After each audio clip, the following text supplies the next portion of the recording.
Selamat malam sesamaku yang dikasihi Tuhan. Malam hari ini kita akan membaca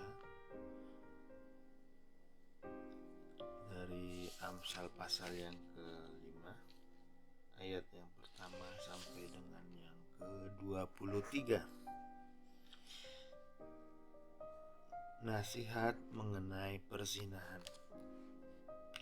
Hai anakku, perhatikanlah hikmatku, arahkanlah telingamu kepada pengertian yang kuajarkan, supaya engkau berpegang pada kebijaksanaan dan bibirmu memelihara pengetahuan. Karena bibir perempuan jalang menitikkan tetesan madu, dan langit-langit mulutnya lebih licin daripada minyak. Tapi kemudian ia seperti racun pahit dan tajam seperti pedang bermata dua. Kakinya turun menuju maut, langkahnya menuju dunia orang mati. Ia tidak menempuh jalan kehidupan, jalannya sesat tanpa diketahuinya. Sebab itu, hai anak-anak, dengarkanlah aku. Janganlah kamu menyimpang dari perkataan mulutku. Jauhkanlah jalanmu dari dia, dan janganlah menghampiri pintu rumahnya, supaya engkau tidak menyerahkan kehormatanmu kepada orang lain dan tahun-tahun umurmu kepada orang kejam, supaya orang lain tidak mengenyangkan diri dengan kekayaan dan hasil susahmu tidak masuk ke rumah orang yang tidak dikenal. Dan pada akhirnya engkau akan mengeluh ketika daging dan tubuhmu binasa. Lalu engkau akan berkata, mengapa aku benci kepada didikan dan hatiku menolak teguran. Mengapa aku tidak mendengarkan suara guru-guruku dan tidak mengarahkan telingaku kepada pengajarku.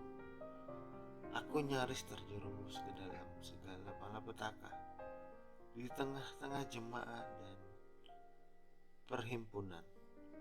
Minumlah air dari perigimu sendiri, air yang membual dari sumurmu. Patutkah mata airmu meluap keluar sampai aliran air ke lapangan-lapangan?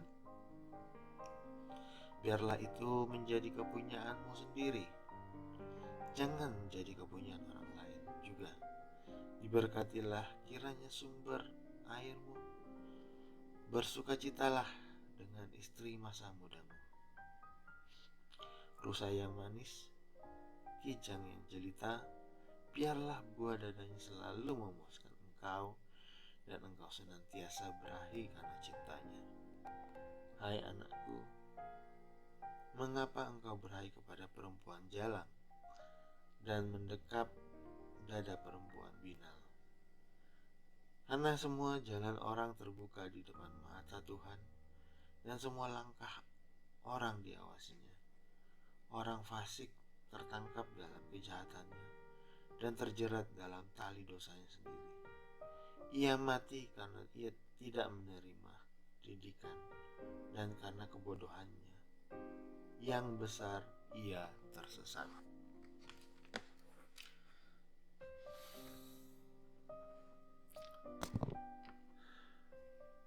Perzinahan adalah pelanggaran janji suami istri untuk saling mengikatkan diri tanpa syarat dan secara eksklusif.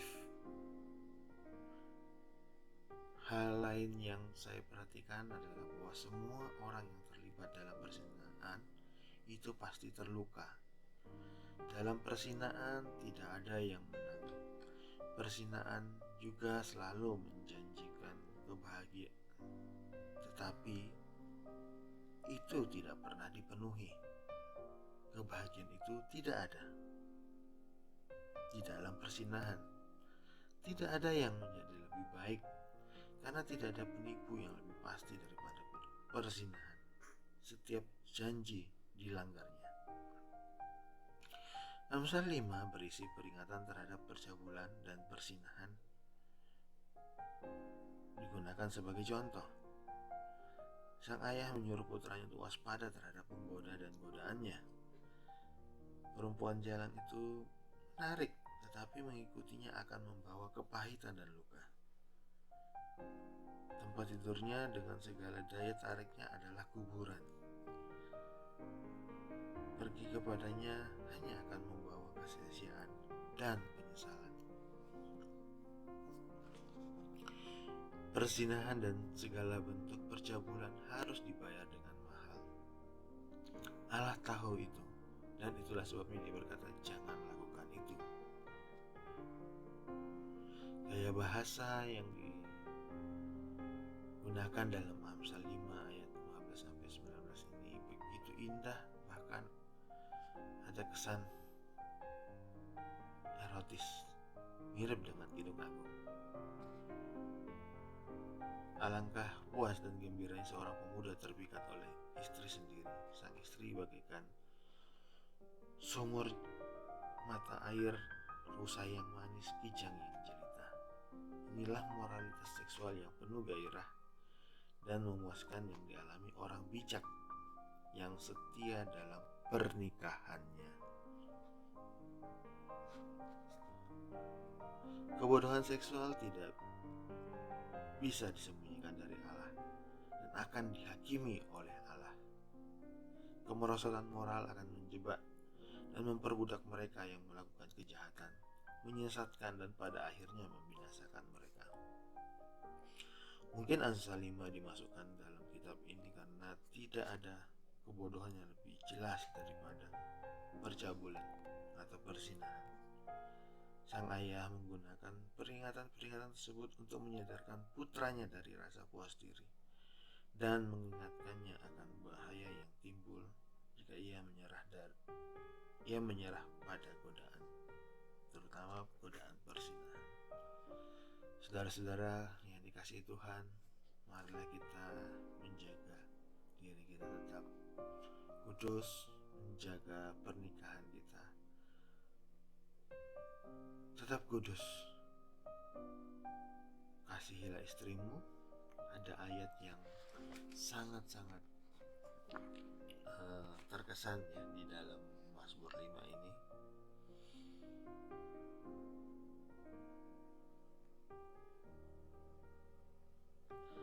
Yaitu di ayat yang ke-18, diberkatilah kiranya sumber airmu, bersukacitalah dengan istri masa mudamu. Dan istri yang ada saat ini, yaitu istri yang pertama kali dinikahi pada saat engkau muda. Kita berkata, bersukacitalah dengan istri masa mudamu.